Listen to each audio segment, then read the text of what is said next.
Okay, what is up, you guys? Welcome back to my channel. If you guys are new here, hi, my name is Libby. It's so nice to have you. Now listen.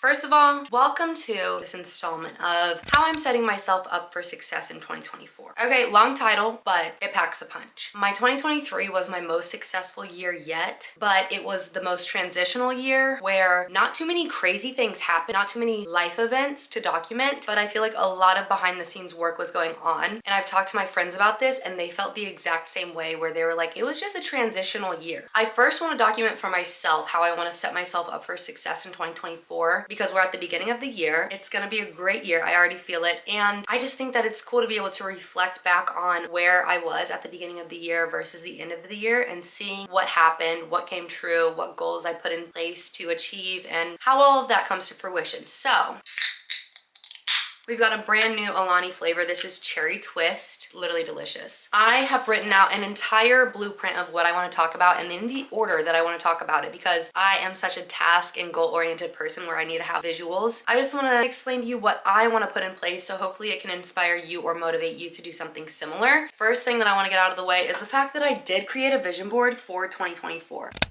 I talked about this in my first video of the year, and it really is just an overall look at what I would love to happen in 2024 or sometime in my life, okay? And I think that having specifics is great, but also having a broader picture is also fantastic. So I'm such a visual person that this is super helpful for me, just to see where my mind is at, you know? And that this could change, but I think it's a great starting spot. So I did a physical vision board, and I also did a digital one that I showed you guys in my last video as well. Let's talk about organization, because I think that that is the basis of how you're going to achieve your goals, is being organized. So my number one go-to for organization these days is using Notion. I love Notion. I have different folders on Notion. This helps me to split things up between days, weeks, months, and years, honestly. I have every single thing in one place, and I'm not somebody that can really dabble and have the dual work schedule versus personal schedule, because as you know, it's all kind of the same thing. I will have ads that are due next to appointments that I have to get to on the same day, just so I can see everything at a glance. So if you have not chosen to,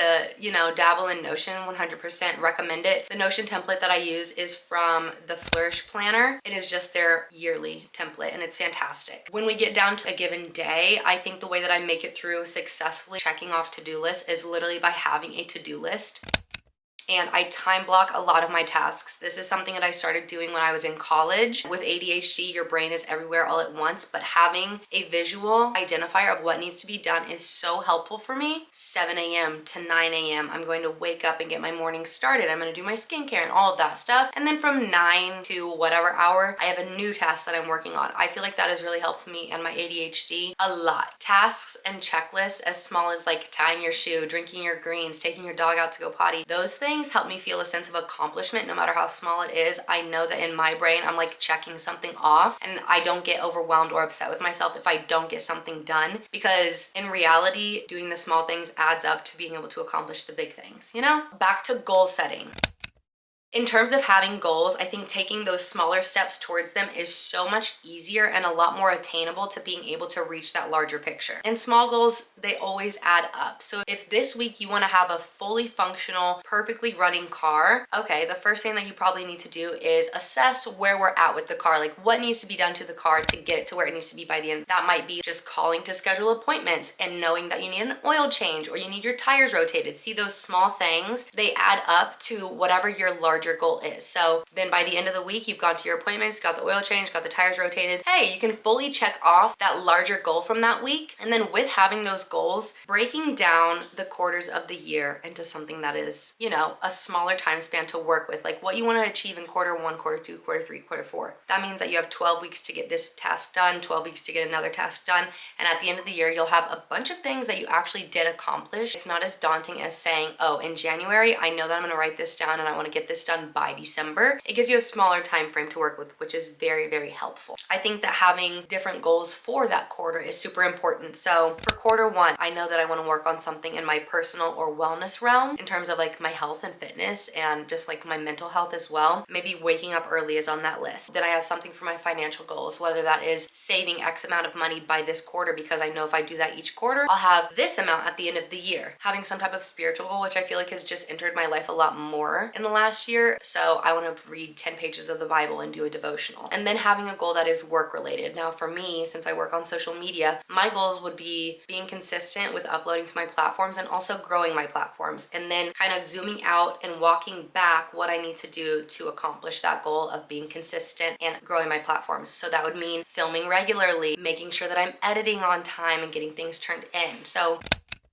all of those bigger goals, no matter what the capacity is, you can always work it back and you can dwindle it down and zoom out to see something that is a bit smaller that you can work with. Next up, we have the importance of routines. Now this is another way I'm setting myself up for success, and as somebody that thrives with routines and having systems in place, especially with a scrambled brain, this can be your morning routine or your nighttime routine, whether you take supplements in the morning, making sure you do that, and drinking a full glass of water, and then at night taking like your magnesium or your melatonin, whatever it is that you use to go to sleep. Having just those type of routines in place really sets you up and kind of gives you what the beginning and end of your day will look like, and then what is in between that, and your daytime moment is going to look like whatever those first goals that you put in place are. Like, what are you doing each day to achieve the larger goal? Do you see what I mean? I'm so visual, like I can see this in my head. It's hilarious. Another example would be cleaning, which we all hate to do, but I also like to do. This could be making sure that your house is clean and your space is clean so you have a clutter-free mind. Having a nice clean area is the last thing on your mind, but I think that divvying up tasks throughout the week really helps. So for example, setting out certain days to get things done. So on Monday, you can vacuum your bedroom, and then Tuesdays you can like deep clean the coffee maker, then Wednesdays you can clean the baseboards. Weekly you're doing those things, but then daily it would be like making your bed and then putting your shoes back where they belong instead of just letting them be dumped out on the floor. Like 1 or 2 times a month, like cleaning your showers, cleaning your toilets, and doing a deep clean on those hotspot areas. Just listing out what needs to be done for you and your home. Cleaning and skincare and routines obviously goes into your self-care. Now we all love a good self-care routine, whether that is shaving everything, doing a hair mask, face mask, but giving yourself time to really love on yourself and listen to music or podcasts or audiobooks that you like, and listening to things that really fill your brain and mind with good and positives. Life is hard. Not letting those things that are daunting just infiltrate your brain. And I feel like doing this at nighttime is always like the best time to do it because it puts you in a serene headspace to be able to go to sleep peacefully. But for me, in terms of self-care, I love journaling. I love writing. I actually got a printer so I can print out coloring pages for myself. I'm so big on journaling where I will just brain dump exactly how I feel on a piece of paper. And it's just really cool to be able to look back on, but also there's something scientific about getting all of the mess that is in your brain down on paper, okay? For example, but there's also something so powerful about alone time. Doing whatever you want in your alone time. I live with my boyfriend and my dog, as you guys know, but we love and value our alone time. We both have different areas that we go to. Although we're in the same area and space, we're still doing things on our own that's fueling our own individuality and our own hobbies. I also have this thing that I've been thinking of lately, and it's called No Longer Lonely, because let's be real, 3 years ago when the panorama decided to smack us in the face, that was one of the most isolating, I would say like depressive times that we all collectively experienced. And although we were all going through the exact same thing, we were isolated from each other, we were isolated from different places and gathering points and third spaces like gyms and coffee shops and that type of thing. And there was this overwhelming loneliness epidemic at the same time that we're in a pandemic. I feel like now I'm doing things for myself, getting out in my community and really building bonds and cultivating really meaningful friendships and relationships that make me feel no longer lonely, because my days are pretty solo, I would say,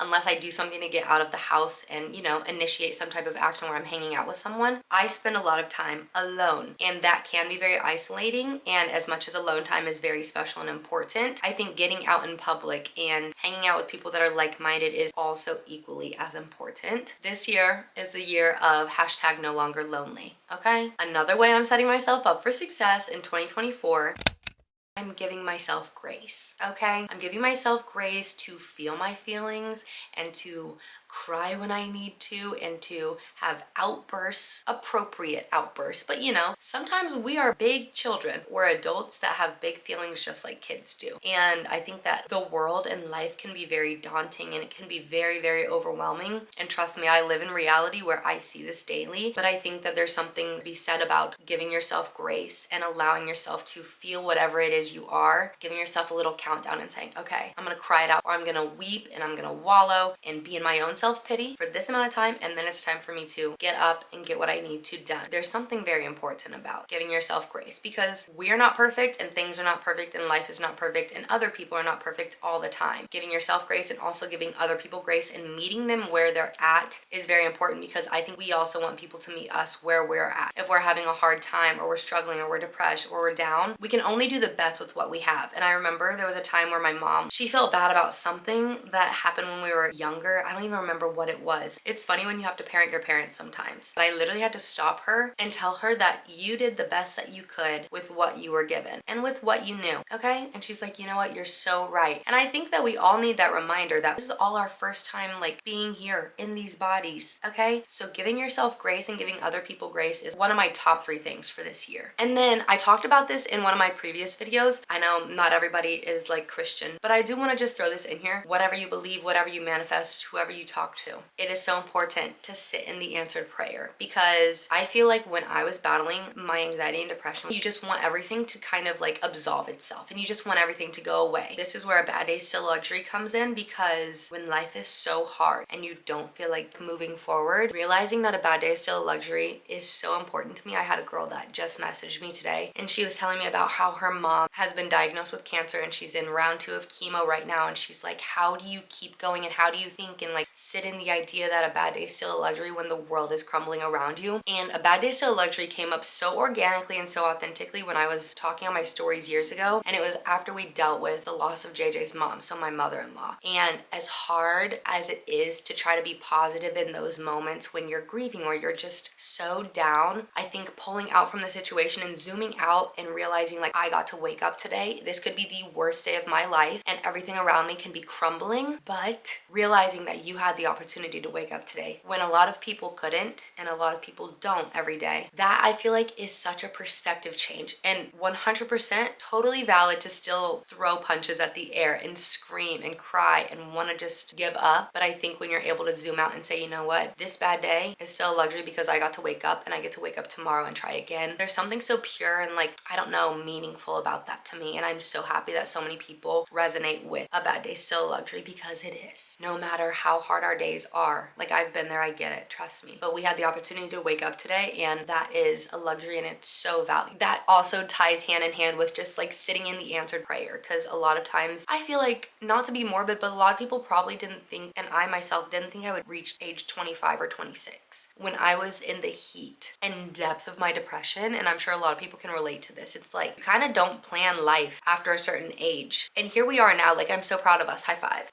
Like, I'm so proud of us that we're here, but life doesn't stop unless you do, okay? So that's kind of my like checklist of things that I want to make sure that I do in 2024, and that's how I'm going to be successful this year. I think having your priorities in check obviously is number 1, so then you're able to actually assess and say, this is what I want to do and this is how I'm going to get here. Having the perseverance to know that what is meant for you will not pass you by. If your goal is out there and what your goal life and dream life looks like exists in your brain, it exists in reality, just somewhere else down the timeline, okay? Now, reeling it in, I want to give you my 2024 ins and outs, okay? We're gonna go through the ins first. So ins for me, posting smiling selfies. I actually posted one today, and literally I made the caption, this is a vow that in 2024 I will post more smiling selfies, because I love my smile. And I feel like we spend so much time just analyzing how we look and like allowing other people's perception of us, or the idea of being perceived, to deter us from doing like something so mundane as smiling. And 24/7 I'm laughing. Like, why would I not want to post a smiling picture when all I do is cackle throughout the day? breaking that wall down for myself, and I'm just gonna say, you know what? I'm gonna post a smiling selfie because I didn't post many selfies, and I'm not really a selfie taker. Not that I don't like love myself and think I'm a cutie patootie, but something about taking a selfie was so weird for me up until like, I guess right now. Another N for me is cozy mornings. I love my mornings and I love my morning routines, and I want to maintain them. I want to keep the good times going, okay? Next up, heavy lifting. I've been heavy lifting for a hot minute. Don't want to stop lifting heavy because I know I'm capable of lifting heavy things. Next, morning supplements. Okay, after I got my birth control out, my IUD, I was depleted. I like ceased to exist, you guys, and I had to start supplementing because I was literally a shell of a person. After I got my blood work back, I was like, okay, this is the stuff that I need to work on. I implore you to do the same, okay? Another N, like I mentioned earlier, is systems and routines, because that is how we keep things going and we keep ourselves operating like a well-oiled machine. Systems and routine. Whether that comes down to work, whether it's life, whether it's like our weekly to-do list, having those systems and routines in place allows us to thrive. Another N for me is making time for new hobbies. I love self-discovery, and I have so many things that I'm interested in. This is why I really could not pinpoint what I wanted to major in college, is because I'm interested in everything. But I think that's the beauty of this being my job, is like I have the time and I have the capacity to throw myself into random new projects and try new things out and allow things to become a hobby for me. So I really want to pour into that this year. Daily skincare is always an N. Always an N. SPF, she's always an. Gratitude. I talked about journaling earlier. I am queen of gratitude. I love to write what I'm thankful for. I love to acknowledge the blessings that I have in my life, and I don't want that to ever end. Brunch dates. I love a good brunch date. I love getting pho. I love going to get, you know, some snooze. I love being with people. I love being with friends, getting a coffee, whatever it may be. Face-to-face interaction with somebody you haven't seen in a little bit. There's nothing like it. And then brain dumps and journaling. I'm telling you, when I'm able to just like siphon everything out that's going on in my brain and I can put it on paper, I have a weight off my shoulders, and that is in. Now let me tell you about my out. Hormonal birth control, that's personally just an out for me that I did physically take out of my body in 2023. So it's like literally out of my body. But I love hormonal birth control for anybody that needs it, because for 9 years I was using it, and at this point in my life it just isn't suiting me. For me, it's out, literally. Okay? Procrastination is also out. I am the queen of procrastination,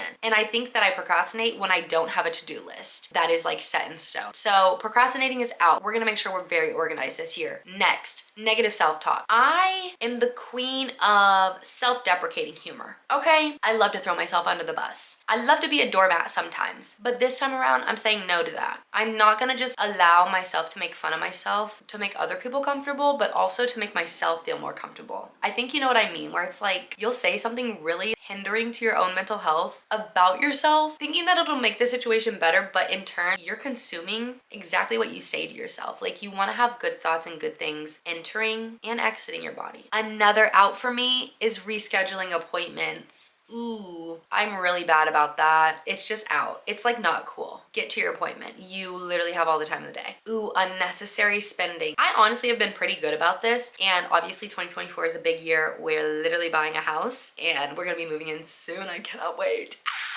But I have really pulled back on my unnecessary spending. Yes, I still buy my Skims.